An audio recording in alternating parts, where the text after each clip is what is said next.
देखिए parallel plate capacitor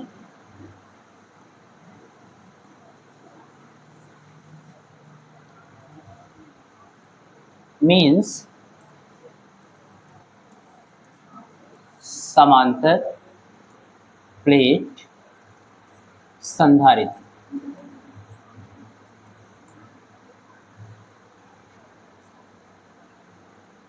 ठीक है बेटा, समांतर प्लेट संधारित्र यही हमारे सिलेबस में है, ठीक है ना, और इसी को हमको पढ़ना है। क्लियर है? हेडिंग कर ली।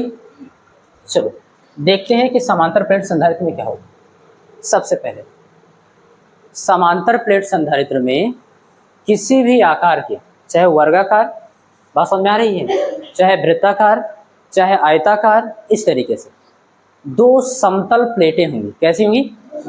समतल होंगी। बात समझ में आ रही है? दो समतल प्लेटें एक दूसरे से बहुत नज़दीक यानी बहुत कम दूरी पर समांतर रखी होंगी। कैसी रखी होंगी? समांतर। बात समझ में आ रही है? तब हम उसको क्या बोलेंगे? समांतर प्लेट संधारित्र बोलेंगे। जैसे हम सपोज कर सकते हैं इस तरीके के एग्जाम्पल आप देखिएगा। मान लीजिए आपके पास ये इस तरीके से आयताकार प्लेट है। बात समझ में आ रही है? ऐसे दो प्लेटें हैं रखी हुई,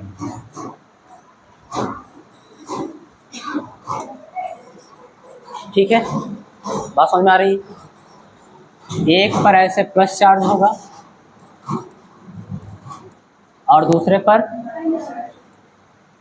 माइनस चार्ज, ऐसे रखे होंगे, ठीक है ना, एक दूसरे से कुछ दूरी पर। इनके बीच की दूरी हम लोग डी मानते हैं। ये आपका हो गया पैरेलल प्लेट कैपेसिटर, ठीक है ना। अच्छा, ये फर्स्ट हो गया आयताकार। ऐसे वर्गाकार भी हो सकते हैं। जैसे हम दो प्लेट ले सकते हैं। चलो एक ले रहे हैं वृत्ताकार,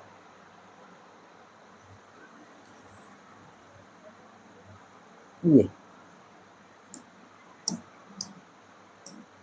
ऐसे दो प्लेटें होंगी इस तरीके से रखे होंगे। एक पर कैसा चार्ज होगा? प्लस चार्ज, और दूसरे पर माइनस चार्ज। ये भी एक दूसरे से कुछ दूरी पर ऐसे, इनके बीच की दूरी डिस्टेंस को हम लोग डी से ले लेंगे। बात समझ में आ रही है? ऐसे रखें। है वृत्ताकार, आप साइड से देख रहे हो इसलिए इलिप्स दिख रहा है, दीर्घवृत्त दिख रहा है। ये भी कैसा? आयत। बात समझ में आ रही है? ऐसे तिरछा रखा है, ठीक है ना। सामने से देखोगे तो ये आपको दिखेगा एकदम लाइन, ऐसे दो लाइन दिखेगी, ये तो दिखेगा, ठीक है ना। ओके, ऐसे इसमें भी देखोगे तो ऐसे ही एक लाइन दिखेगा, ये वृत्ताकार है, ठीक। तो इस तरीके से हो सकता है। ये हो गया। वर्गाकार भी हो सकता है, ये ले लिए ऐसे,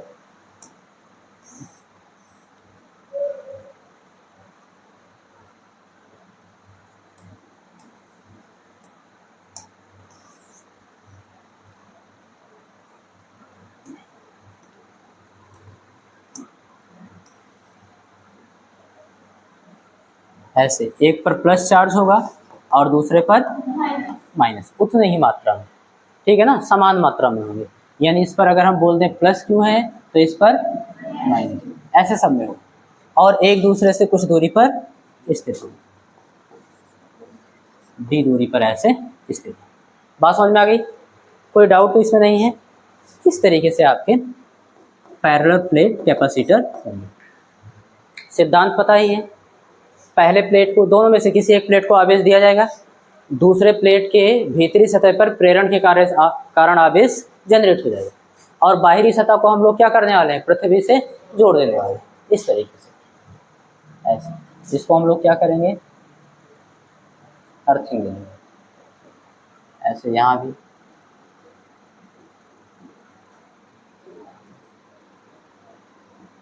इस तरीके से। बात समझ में आ रही? अब हम लोग बात करते हैं कि क्या इनके बीच में कुछ और हो सकता है कि नहीं? बिल्कुल हो सकता है।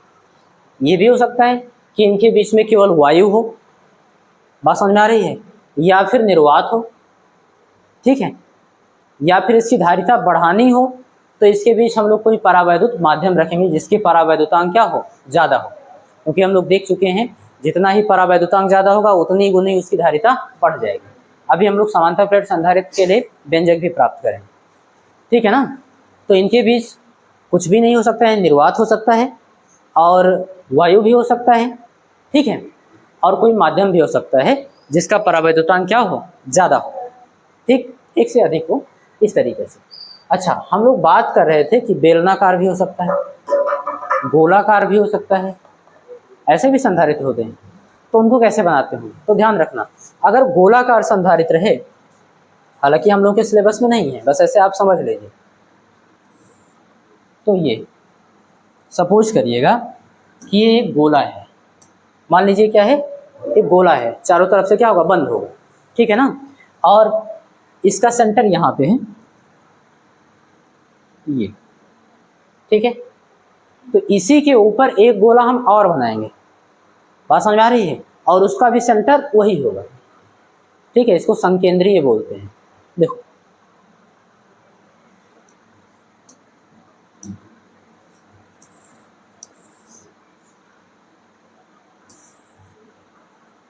इस तरीके से, जो बाहर गोला है उसका भी सेंटर कहाँ है, इसी बिंदु पर, और भीतर वाले का भी इसी बिंदु पर, उनके बीच का गैप भी कुछ है, ये बात समझ में आ रही है, उनके बीच का गैप है ये डी, ये डिस्टेंस, ठीक। हम लोग क्या करेंगे, किसी एक को आवेश देंगे, ठीक है, और दूसरे पर प्रेरण के कारण जनरेट हो जाएगा। तो इसमें एक वायर तो यहाँ से रहेगा और दूसरा इसके भीतर से आएगा, ये हो जाएगा, ये हो गया आपका गोलीय संधारित्र, स्फेरिकल कैपेसिटर, बात समझ में आ रही है। बेलनाकार की बात हो रही हो तो कुछ इस तरीके से हम लोग बेलन ले लेंगे, एक बेलन सपोज करो यहाँ पे है ऐसे, ठीक है,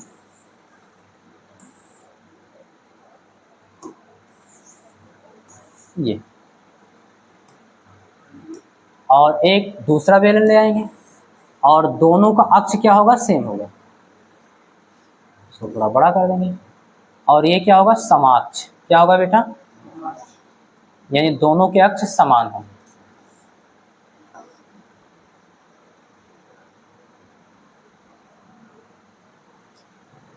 देख लो, इसका केंद्र, इसका केंद्र, उसी लाइन पर इसके भी केंद्र होंगे, तो दोनों बेलन के अक्ष क्या है, समान है, दो समाक्ष बेलन होंगे, एक बेलन बड़ा वाला, उसके अंदर दूसरा बेलन, दोनों के अक्ष एक ही, बात समझ में आ रही है। तो ये दोनों क्या हुए, संधारित्र के चालक हो गए, दोनों चालक हो गए, किसी एक चालक को हम लोग आवेश देंगे और दूसरे चालक पर प्रेरण के कारण आवेश आ जाएगा। जो आप सिद्धांत पढ़े हो, किसी भी प्रकार का कैपेसिटर हो, सिद्धांत वही रहेगा, सिद्धांत वही रहेगा, बात समझ में आ रही है। हमको पढ़ना कौन सा है, तो ये समांतर प्लेट संधारित्र, जिसमें दो समतल प्लेटें होंगी किसी भी आकार की, चाहे आयताकार, वर्गाकार, वृत्ताकार, बात समझ में आ रही है, त्रिभुजाकार, किसी भी आकार के, बस वो कैसे होंगे, समतल होंगे और एक दूसरे से बहुत कम दूरी पर समांतर ऐसे रखे होंगे, बात समझ में आ रही है, उन्हीं को बोलेंगे समांतर प्लेट संधारित्र, और सिद्धांत वही होगा जो आप पढ़ चुके। एक को हम आवेश देंगे, दूसरे पर प्रेरण के कारण जनरेट हो जाएगा आवेश। चलो, तो ये बात समझ में आ गई, इसको बनाने की जरूरत है। ये वाला एक गोला है आपके पास, बात समझ में आ रही है, धातु का एक गोला जैसे फुटबॉल के आकार का, सपोज करना चारों तरफ से बंद होगा, और उसी के भीतर एक छोटा सा बॉल सपोज करो, वो भी धातु का है, ठीक है, और दोनों का केंद्र एक ही है, तो दोनों सतहों के बीच कुछ ना कुछ डिस्टेंस होगा ना, वो दूरी ये लिया गया है, ठीक। तो एक तार हम अंदर वाले से निकालेंगे और एक बाहर वाले से, वो दोनों तार हैं, दोनों चालक हैं, ठीक है। वो कैसा संधारित्र होगा, गोलीय संधारित्र, ये कैसा है, बेलनाकार संधारित्र, ठीक है ना। और ध्यान रहे, जब इनके बीच वायु भरा हो, प्लेटों के बीच क्या भरा हो, वायु भरा हो, तो हम बोलते हैं वायु संधारित्र, नाम ही बोल देते हैं, क्या बोलते हैं, वायु संधारित्र। मान लो इनके प्लेटों के बीच यहाँ पर ईयर है, तो हम इसको बोलते हैं बेटा वायु संधारित्र। यहां दोनों प्लेटों के बीच सपोज करो ऑयल भर दिया गया है, तेल, तो इसको बोलते हैं तेल संधारित्र, ऑयल कैपेसिटर।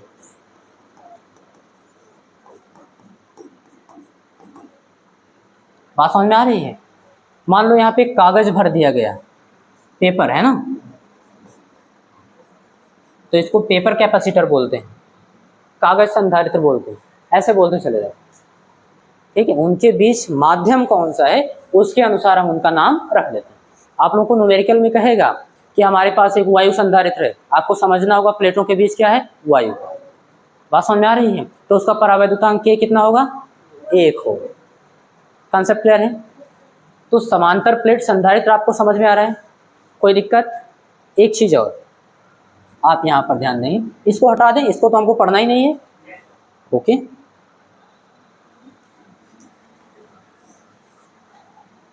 हम लोग समझने वाले हैं कि समांतर प्लेट संधारित्र की धारिता कैसे निकालेंगे। बात समझ में आ रही है? तो धारिता यानी कैपेसिटेंस,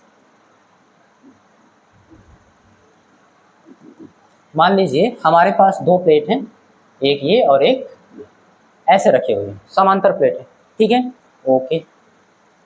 इनके बीच का जो डिस्टेंस है बेटा वो d है। कितना है? प्लेटों के बीच डिस्टेंस d है। एक प्लेट को हम किसी विद्युत स्रोत के द्वारा Q आवेश दे रहे हैं। कितना आवेश दे रहे हैं? Q आवेश दे रहे हैं, ठीक है। यहाँ पर तो प्रेरण के कारण इस पर -Q ऐसे जनरेट ही हो जाएगा। बात समझ में आ रही है? ओके, इसको हम लोग क्या करेंगे, दूसरे वाले को पृथ्वी से ऐसे जोड़, ठीक। अब यहाँ पर +Q, विभव का मान कुछ और, यहाँ -Q, विभव का मान कुछ और, ठीक है। हम लोग सपोज कर लेते हैं कि इन पर विभव का जो मान है वो यहाँ पर सपोज करो V1 है और यहाँ पर V2। पहले प्लेट का विभव V1, दूसरे प्लेट का विभव V2। तो अब इस संधारित्र की धारिता की बात कर लेते हैं। तब धारिता जो C = होगी, संधारित्र की किसी एक प्लेट को दिया गया आवेश, आपने कितना आवेश दिया, +Q आवेश दिया, जो उसके भीतरी सरफेस पे क्या है, एक समान रूप से वितरित है।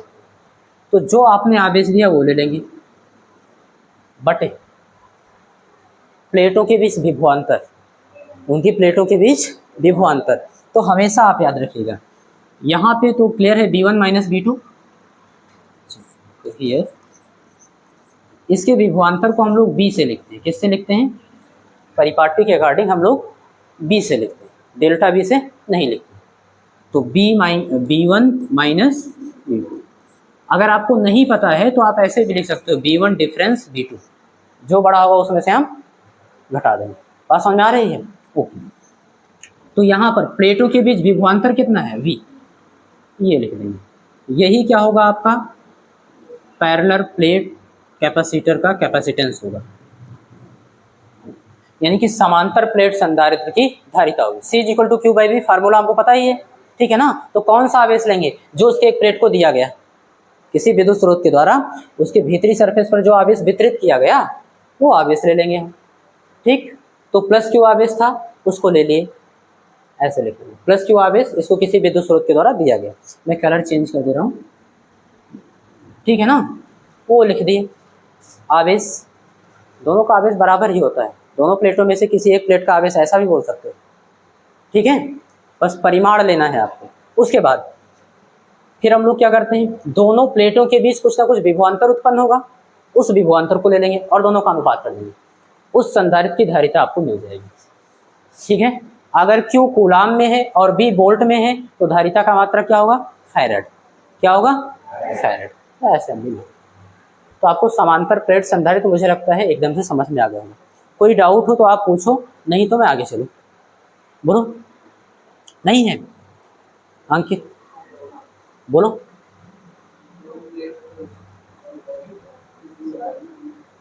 दोनों प्लेट ये हैं, इसमें डाउट है? कौन सा डाउट, बोलो। फिर से समझा दूं, दो समांतर प्लेटें हमारे पास है धातु की, ठीक है। हम किसी विद्युत स्रोत के द्वारा, एक चीज याद रखना, दोनों समांतर हैं और एक दूसरे से d दूरी पर हैं, ऐसे रखे हुए। हम किसी विद्युत स्रोत के द्वारा पहले वाले प्लेट को क्या कर रहे हैं, आवेश दे रहे हैं और उसके भीतरी सतह पर धन आवेश प्लस q मात्रा में एक समान रूप से वितरित हो जाता है। बात समझ में आ रही है ये चीज। अब प्रेरण के कारण उतना ही आवेश दूसरी प्लेट के भीतरी सतह पर जनरेट हो जाएगा और जो धन आवेश बाहरी सतह पर जनरेट होगा उसको आपने पृथ्वी से जोड़ दिया है, तो वहां से आने वाले इलेक्ट्रॉन क्या करेंगे, निरावेशित कर देंगे उसको। बात समझ में आ रही है। तो इसकी जो धारिता होगी फार्मूला के अकॉर्डिंग C = Q/V, कौन सा आवेश लेंगे, दोनों प्लेटों में से किसी एक का आवेश ले लो क्योंकि दोनों पर ही बराबर होंगे, ले लिए, बटे दोनों प्लेटों के बीच का विभवांतर V, तो C = Q/V, यही ले लो, ये इसकी क्या होगी, धारिता। इससे हम लोग निकालेंगे। कॉन्सेप्ट क्लियर है, ठीक है। तो आगे चलें। ओके, अभी तो एक आपको समझाने के लिए थोड़ा सा फार्मूला बता दिया गया। समांतर प्लेट संधारित्र की धारिता के लिए हम लोग व्यंजक प्राप्त करने वाले, ठीक है ना। तो अब आप हेडिंग करेंगे और लिखेंगे, लिखिए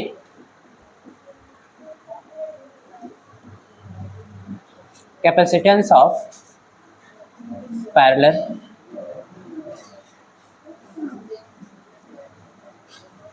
प्लेट, कैपेसिटर,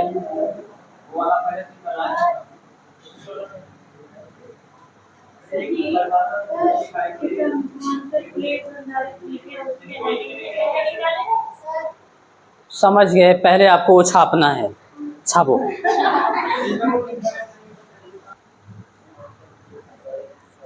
समांतर प्लेट संधारित्र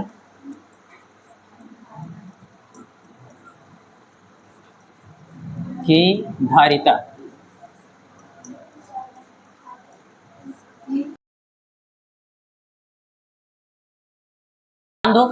हम लोग पढ़ने वाले हैं capacitance of parallel plate capacitor, mean समांतर प्लेट संधारित्र की धारिता।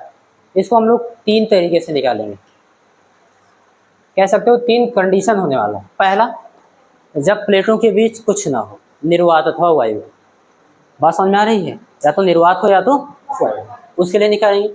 दूसरी बात, जब प्लेटों के बीच पूरे स्थान में कोई परावैद्युत पदार्थ भरा हो, यानी परावैद्युत माध्यम है, उसके लिए निकालेंगे।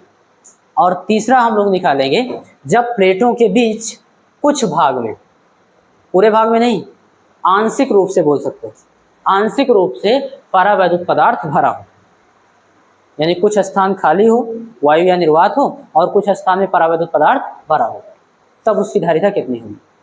और इसके पहले वाले एग्जाम में यही वाला आया था, तीसरा वाला, ठीक है। जब प्लेटों के बीच आंशिक रूप से परावैद्युत पदार्थ भरा हुआ हो तब उसकी धारिता कितनी होगी, ठीक है। चलो देखते हैं। सबसे पहले आप इसमें फर्स्ट करिए, जब प्लेटों के मध्य निर्वात, क्या हो बेटा, निर्वात अथवा वायु हो, निर्वात अथवा वायु, तब हम लोग निकालने वाले हैं क्या चीज, पूछो। अभी लिख रहे ना, पहले समझ लो। जब प्लेटों के मध्य निर्वात अथवा वायु, इसके लिए हम लोग डेरिवेशन करने वाले हैं, करें। चलो लिखना बंद करो आप लोग।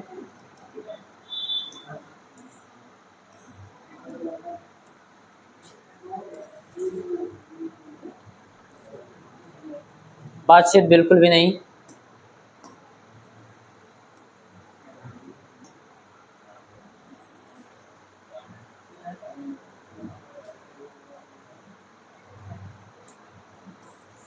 ध्यान देंगे।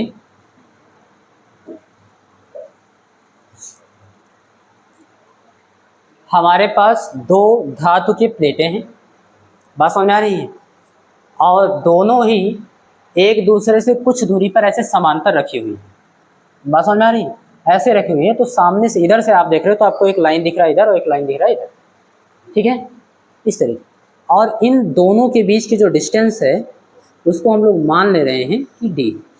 कितना है बेटा?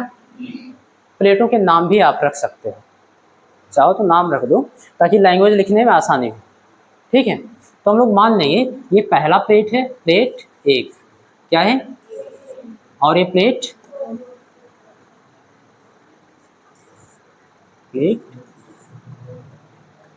बात क्लियर है? और इसको हम किसी विद्युत स्रोत के द्वारा आवेश देंगे और इसके भीतरी सतह पर हम लोग सपोज कर रहे हैं कि प्लस क्यू आवेश एक समान रूप से वितरित है ना, प्लस क्यू आवेश एक समान रूप से वितरित मान ले रहे हैं। तो इस पर प्लस क्यू आवेश आप ऐसे प्रदर्शित करवा दो कि एक समान रूप से ऐसे वितरित, ठीक है बात। तो प्रेरण के कारण, हाँ यहाँ आवेश की मात्रा भी हम लोग लिख देंगे,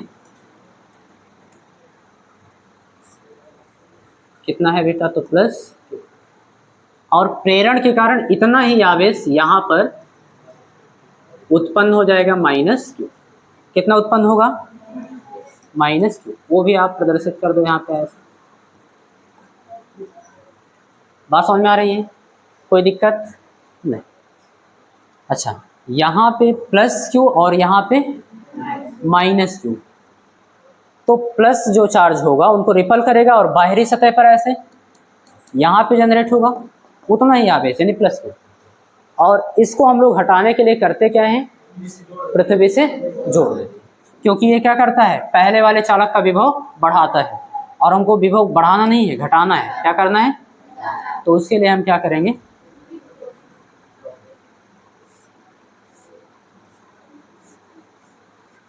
ऐसे इसको हम करें पृथ्वी से कनेक्ट होंगे कि जितने भी यहाँ धन आवेश होंगे वो कहाँ चले जाएंगे, पृथ्वी में चले जाएंगे।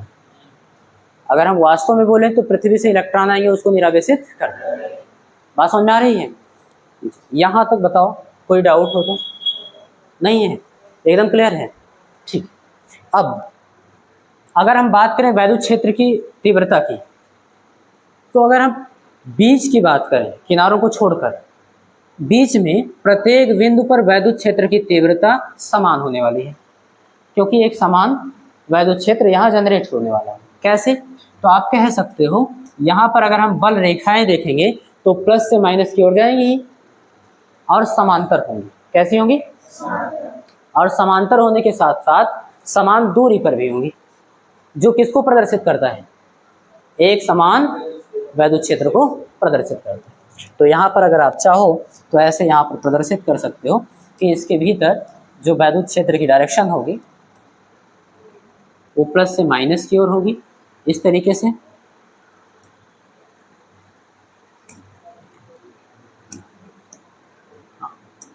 और समांतर होगी, समान दूरी पर होंगी।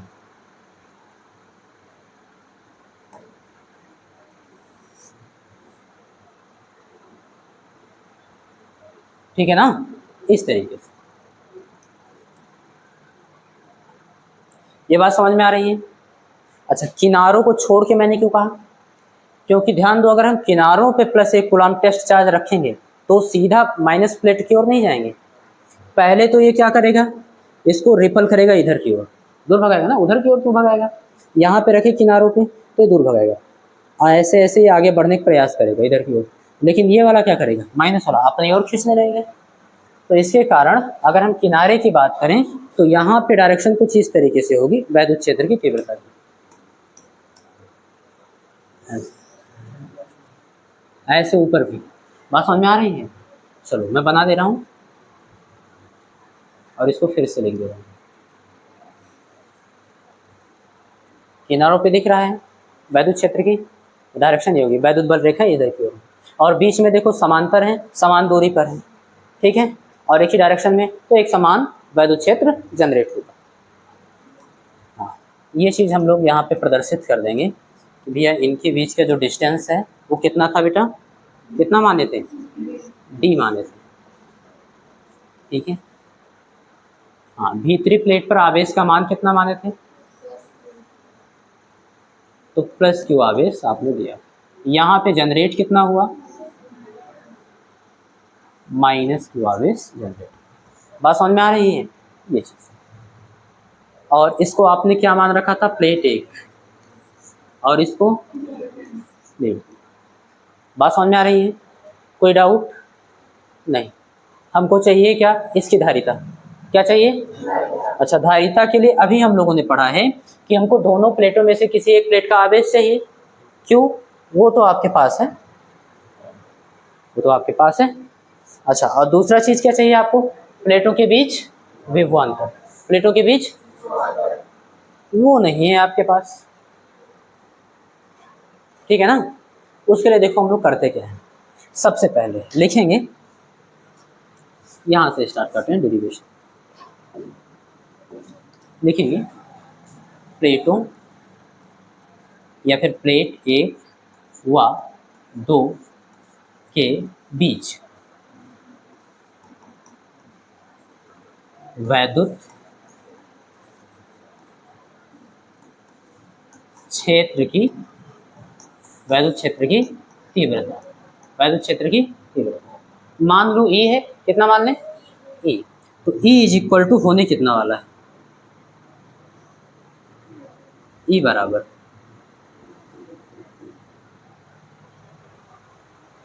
मैंने आपको एक कॉन्सेप्ट पढ़ाया है कि अगर हमारे पास 2 समांतर प्लेट हैं, बात समझ में आ रही है, और एक पर एक पर धन आवेश है, कैसा है, और उतनी ही मात्रा में दूसरे पर, दोनों का क्षेत्रफल बराबर है, आवेश भी बराबर, क्षेत्रफल भी बराबर, कह सकते हो दोनों का पृष्ठीय आवेश घनत्व क्या है? समान है ना?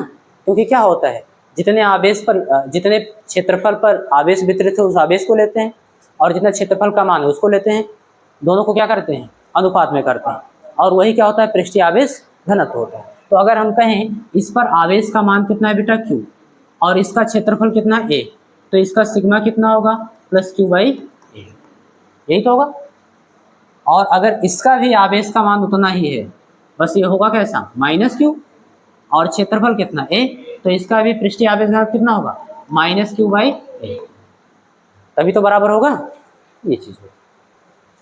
तो इसके बाहर भी हम लोग वैद्युत क्षेत्र की तीव्रता निकालते थे, और इसके भीतर भी हम लोग वैद्युत क्षेत्र की तीव्रता निकालते थे। बाहर निकालते थे 0 आता था ना, क्योंकि पहले प्लेट के कारण यहाँ पर जो वैद्युत क्षेत्र की तीव्रता होती थी उसकी डायरेक्शन इधर की ओर होती थी, E1 दूर की ओर, ठीक है ना? क्योंकि प्लस है तो यहाँ टेस्ट चार्ज रखोगे दूर की ओर जाएगी। अच्छा, माइनस प्लेट के कारण इधर की ओर विपरीत दिशा में होता था, और E1 की वैल्यू भी उतनी होती थी, सिग्मा अपान 2 एप्सिलॉन, और E2 की वैल्यू भी सिग्मा अपान, ये तो कांस्टेंट ही होता था, सिग्मा दोनों में बराबर ही है ना? चिन्ह नहीं ले रहे हैं, डायरेक्शन ले रहे हैं। तो विपरीत दिशा में सदिश राशि है तो उनका परिणाम हम लोग घटा के निकालते थे, 0 मिलता था। वही काम यहाँ भी होता था, पहले प्लेट के कारण यानी धन आवेश के कारण, तो यहाँ पर +1 कूलम रखोगे, टेस्ट चार्ज दूर भगाएगा, यानी E1 की डायरेक्शन इधर की ओर, और E2 की डायरेक्शन यानी माइनस प्लेट के कारण तो आकर्षित करेगा ना, और दोनों की वैल्यू समान होगी, घटाओगे 0, यानी प्लेट के बाहर हम लोग निकालते थे वैद्युत क्षेत्र की तीव्रता तो 0 आता था, लेकिन जब प्लेट के बीच में निकालते थे किसी भी बिंदु पर, है ना, तो एक ही दिशा में आता था, एक ही दिशा में आता था। देखो प्लस के कारण क्या होगा? इधर की ओर E1, और माइनस के कारण भी इधर की ओर E2, क्योंकि आकर्षित करेगा, एक ही डायरेक्शन में जोड़ देते थे। E1 प्लस, यही होता था परिणामी वैद्युत क्षेत्र। E1 की वैल्यू भी सिग्मा अपान 2 एप्सिलॉन नॉट, और E2 की भी सिग्मा अपान 2 एप्सिलॉन नॉट, और 2 sigma upon 2 epsilon not, sigma upon epsilon not. तो आपको याद दिलाने के लिए इतना मैंने फिर से किया है, नहीं तो अभी हम डायरेक्ट लिख सकते थे सिग्मा अपान एप्सिलॉन नॉट, और वही करेंगे भी। एग्जाम में इतना ज़्यादा नोटंकी करने की जरूरत नहीं, हम डायरेक्ट लिखेंगे दोनों प्लेटों के बीच, देखो प्लेट 1 और प्लेट के 2 के बीच वैद्युत क्षेत्र की तीव्रता E बराबर लिख देंगे sigma upon epsilon not, sigma अपान लिख दें, कोई दिक्कत? लिख देंगे सिग्मा अपान, और आपको बताना होगा सिग्मा क्या है। एप्सिलॉन नॉट तो हम लोग जानते हैं, सिग्मा क्या है उसके लिए यहाँ हम लिखेंगे, जहाँ सिग्मा जो है बेटा वो प्लेट, इसको हटा रहे हैं,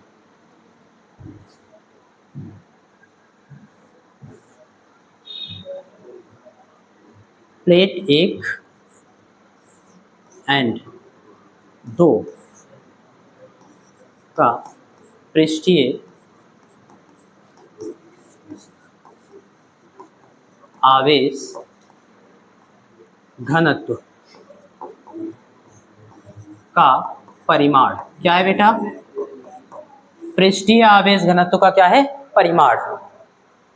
मैं परिमाण की बात कर रहा हूँ, सिंबल की बात नहीं कर रहा हूँ, है ना, कि माइनस है कि प्लस है, कितना मात्रा में है उसकी बात हुई। तो सिग्मा है, मैंने मान लिया है कि दोनों के पृष्ठीय आवेश घनत्व सिग्मा है। इससे क्या पता चला? आपने दोनों का पृष्ठीय आवेश घनत्व सिग्मा लिख दिया और दोनों पर आवेश के मान भी समान है, तो जाहिर सी बात है दोनों प्लेटों का क्षेत्रफल भी बराबर होगा, दोनों प्लेटों का क्षेत्रफल भी बराबर होगा। बात समझ में आ रही है? तभी तो समान हुआ ये। ओके, ये बात हो गई। अभी उसका भी काम लगेगा, यहाँ पर लिख दे। आगे चलते हैं, अगला step, E is equal to sigma की वैल्यू हम लोग पुट करेंगे तो लिखेंगे, but sigma is equal to होता क्या है, जितना आवेश वितरित है तो प्लस क्यू आवेश वितरित है ना। अगर हम परिमाण की बात करें तो क्यू आवेश दोनों पर वितरित है, तो क्यू ले लेंगे और कितने क्षेत्रफल पर वितरित है, तो मान लो ए क्षेत्रफल पर, कितना मान लो, ए क्षेत्रफल पर वितरित है। अब आपको ए बताना होगा कि है क्या, ठीक है ना। हमने कहीं लैंग्वेज तो लिखा नहीं है कि माना इतना बराबर इतना ये सब, तो इसलिए यहीं पे हम लोग लिखते चलेंगे, लिखेंगे जहां ए और दोनों का लिखेंगे 1 व 2 का क्षेत्रफल, 1 व 2 का मतलब प्लेट 1 व प्लेट 2 का क्षेत्रफल। बात समझ में आ रही? ऐसे ही शॉर्ट लैंग्वेज हम लोग लिखते चलेंगे जहां जैसे काम लगेगा, ठीक।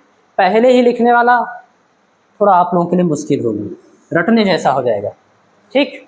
चलो वैल्यू पुट करेंगे। सिग्मा की जगह हम क्या लिख सकते हैं, क्यू अपान ए लिख सकते हैं ना, तो यहाँ पर वैल्यू पुट करेंगे सिग्मा की जगह क्यू अपान ए, और बटे में क्या रहेगा बेटा, एप्सिलॉन नॉट, है ना। और बटे 1 करोगे तो 1 का गुणा तो सबसे ऊपर होगा, एप्सिलॉन नॉट का आके इसी में हो जाएगा, ठीक है ना। तो इसलिए हम ऐसे लिख सकते हैं, इसको लिख देंगे Q upon epsilon naught A.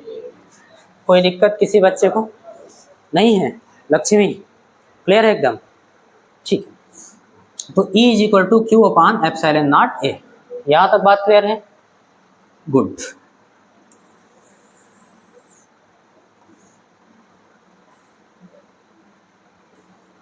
यहां पे हम लिखेंगे, बट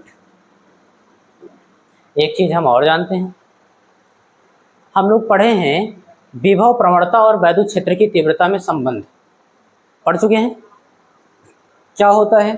तो हम सभी जानते हैं वैद्युत क्षेत्र की तीव्रता बराबर delta we by delta x, यही तो हम लोग प्रूफ किए थे। और delta we by delta x था क्या, तो विभव प्रवणता, पोटेंशियल ग्रेडियंट, दूरी में परिवर्तन के साथ विभव में परिवर्तन की दर। बात समझ में आ रही है? तो उसके ऋणात्मक मान के बराबर होता है, ठीक है ना। वैद्युत क्षेत्र की तीव्रता क्या होती है, उसके ऋणात्मक मान के बराबर। और माइनस चिन्ह केवल यही प्रदर्शित करता है कि वैद्युत क्षेत्र की दिशा में या वैद्युत क्षेत्र के अनुदिश विभव का मान घटता है, विभव का मान घटता है, ठीक है ना। चलो आगे देखें, तो हम लोग E की जगह क्या लिख सकते हैं।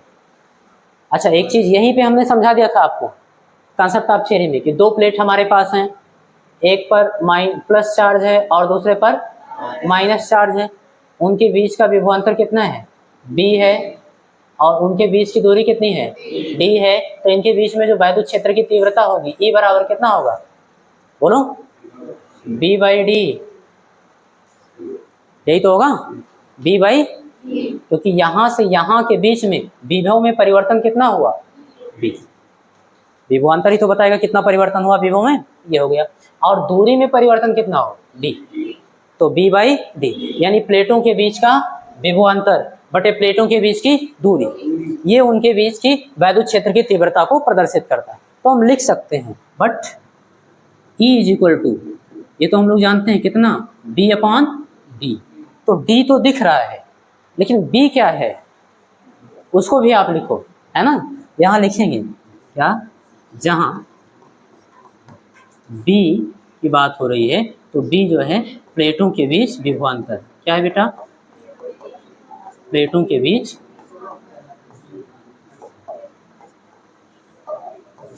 विभवांतर। यहाँ तक बात समझ में आ रही है, प्लेटों के बीच क्या है, विभवांतर।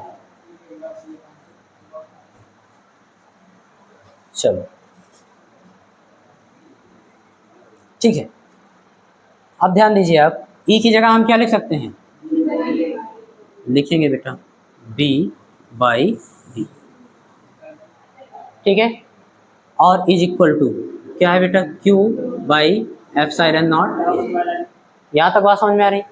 हम लोग देख चुके हैं कि जो धारिता होती है समांतर प्लेट संधारित्र की, वो कोई एक आवेश ले लो और उनके बीच का विभवांतर ले लो। बात समझ में आ रही है, प्लेटों के बीच का विभवांतर लो, दोनों का अनुपात कर दो, यानी Q बाई D, यही तो ना। तो हम यहाँ पे देखें, हमको B यहाँ मिल गया है और Q यहाँ मिल गया है, हमको किसी तरीके से Q बाई B करना है। क्या करना है, Q बाई B करना है। तो उसके लिए एक आसान तरीका हमारे पास, सबसे पहले तो D यहाँ भाग में है, उधर भेज दो गुणे में, और Q उधर गुणे में इधर आएगा, B बाई Q मिल जाएगा, विलोमानुपात कर देना, ठीक है ना। चलो अगले स्टेप में हम लोग लिख सकते हैं B अपॉन Q, क्योंकि Q को हम यहाँ ले आए हैं, भाग में आएगा, और D यहाँ भाग में उधर जाएगा, तो D upon epsilon not into A। और यहाँ ठीक से लिख लेंगे प्लेटों के बीच विभवांतर। चलो अगला स्टेप बेटा, हम लोग लिखेंगे विलोमानुपात से, क्या लिखेंगे,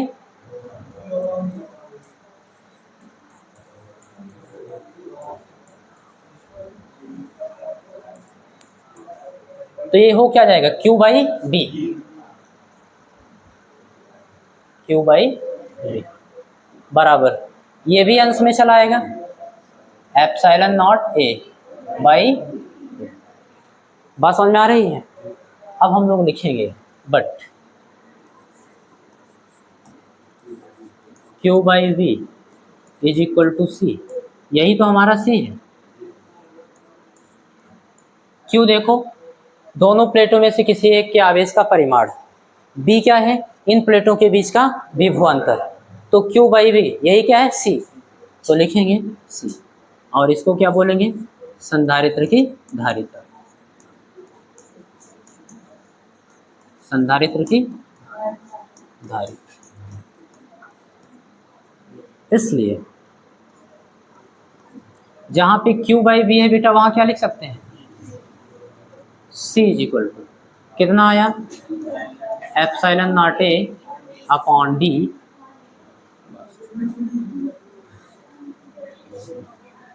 तो समांतर प्लेट संधारित्र की धारिता आपको मिल गई, C is equal to epsilon naught A by D। अब आपको एक चीज समझ में आ रहा होगा, एप्सिलॉन नॉट क्या है, तो वो लोग परमिटिविटी या फ्री स्पेस या फिर वैक्यूम, ठीक है, निर्वात की वैद्युतशीलता जिसकी वैल्यू फिक्स होती है, कितना 8.85 इंटू 10⁻12, ठीक है, और कूलाम स्क्वायर प्रति न्यूटन मीटर स्क्वायर, इसका मात्रक। तो ये तो हो गया कांस्टेंट, यानी इस पर तो निर्भर नहीं करता, दो चीज़ों पर निर्भर करता है, क्षेत्रफल पर और प्लेटों के बीच की दूरी पर। बात समझ में आ रही है, यानी कि अगर आप संधारित्र की धारिता बढ़ाना चाहते हो तो उसका क्षेत्रफल बढ़ा दो, प्लेटों का क्षेत्रफल क्या करो, बढ़ा दो, उसकी धारिता बढ़ जाएगी। दूसरी चीज, उनके बीच की दूरी कम कर दो, प्लेटों के बीच की दूरी, प्लेटों के बीच की दूरी कम होगी तो धारिता बढ़ जाएगी। बात समझ में आ रही है। तो इस तरीके से हम लोग समांतर प्लेट संधारित्र की धारिता बढ़ा सकते हैं।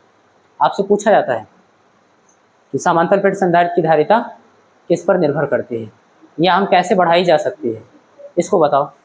तो हम लोग बताएंगे समांतर प्लेट संधारित्र की क्षेत्रफल को बढ़ा, उसके प्लेटों के क्षेत्रफल को बढ़ाकर और बीच की दूरी को घटाकर। ये कब के लिए है, जब प्लेटों के बीच निर्वात अथवा वायु है। बात समझ में आ रही है? निर्वात अथवा वायु एक लाइन का है, हम लोग उसको भी कर लेते हैं। देखो दूसरा वाला डेरिवेशन देखेंगे बेटा। जब प्लेटों के बीच पूरे स्थान में या संपूर्ण स्थान में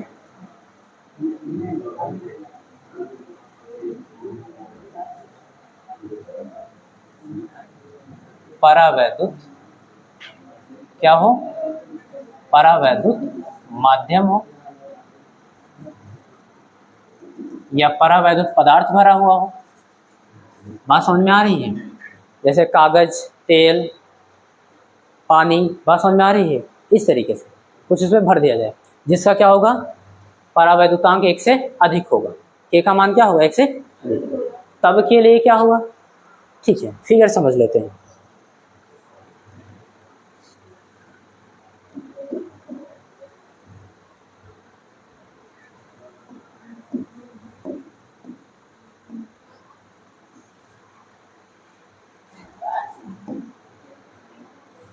इधर देखो बेटा, ये आपका क्या हुआ, संधारित्र, समांतर प्लेट संधारित्र। इस पे इसके आंतरिक सतह पर कितना आवेश है बेटा, +q, और यहाँ दूसरे वाले पे -q। प्रेरित आवेश होगा, इसको आपने किसी विद्युत स्रोत के द्वारा आवेश दिया होगा। और यहाँ जो बाहरी सतह पे प्रेरित आवेश होगा उसको हम लोग क्या करेंगे, पृथ्वी से जोड़ देंगे, चला जाएगा, निरावेशित हो जाएगा। ठीक है, इसके पूरे स्थान में यानी d दूरी तक ये रखे हुए हैं एक दूसरे से d दूरी पर, पूरे स्थान में हम क्या करेंगे, परावैद्युत पदार्थ भर देंगे। जैसे इस प्रकार से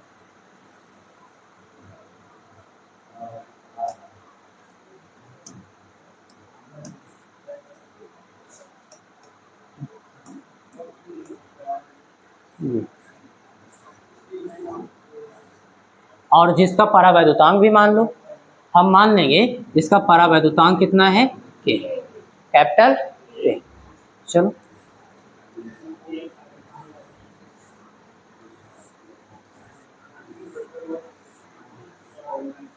नहीं, बातचीत नहीं करोगे, कोई दिक्कत है तो मुझसे पूछो, नहीं है ना? तो यहाँ तक बात समझ में आ गई।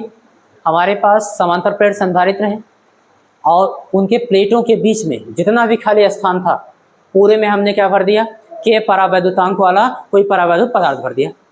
ठीक है, तब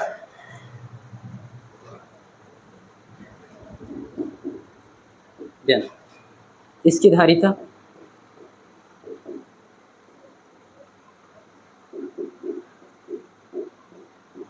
C = ध्यान रहे, जब निर्वात अथवा वायु था तो निर्वात की वैद्युतशीलता लिखे ε0, और जब कोई परावैद्युत माध्यम है तो हम परावैद्युत माध्यम की वैद्युतशीलता लिखेंगे ε केवल। ठीक है ना, ε × d, प्लेटों के बीच की दूरी, नहीं प्लेटों का क्षेत्रफल, और बटे d, प्लेटों के बीच की दूरी, इस तरीके से। बट हम लोग जानते हैं ε = ε0 के, जानते हैं ना, ε = ε0 के, प्रूफ कर चुके हो पहले ही। तो जहाँ पे एप्सिलॉन है वहाँ पे हम क्या लिख सकते हैं, ε0 के, चाहे एप्सिलॉन लिखो माध्यम की वैद्युतशीलता, चाहे निर्वात की वैद्युतशीलता और परावैद्युतांक का गुणनफल लिखो, वो उसी के बराबर होते हैं। तो यहाँ पर हम लोग लिख देंगे, इसलिए C =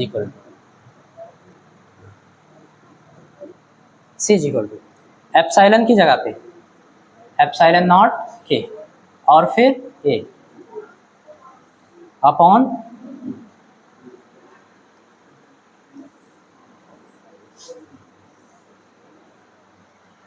बात समझ में आ रही। अब आपको देख के समझ में आ रहा होगा, के को अगर हम गुणे में लिखें तो ये लिखा क्या है, ε0A बटे d गुणे के, यही तो लिखा है। ठीक है ना, ये निर्वात अथवा वायु में जो संधारित्र की धारिता थी उसको प्रदर्शित कर रहा है। ठीक है, और यहाँ पे जो धारिता है वो माध्यम की धारिता है। जब माध्यम भरा हुआ है तो यहाँ पे हम कुछ चिन्ह मान लेते हैं, पहले तो C मान लिए हो, तो यहाँ पे एक संकेत हम लोग मान लेंगे के। क्या मान लेंगे? के क्या है? तो डाइलेक्ट्रिक कांस्टेंट। ये बता रहा है कि जब प्लेटों के बीच माध्यम है तब धारिता इतनी है, यानी ये क्या है बेटा? सी के। कॉन्सेप्ट क्लियर है? ओके। और ये क्या था? तो बोलेंगे सी। सी। यहां से आपको एक चीज समझ में आ रहा है, ये इक्वेशन समझ में आया ना? नहीं समझ में आया? एप्सिलॉन नॉट ए अपॉन डी को एक तरफ लिख लिया गया और गुणे के को इधर कर दिया गया, कोई दिक्कत? ये बराबर ही तो था सी के, ठीक है ना? ओके।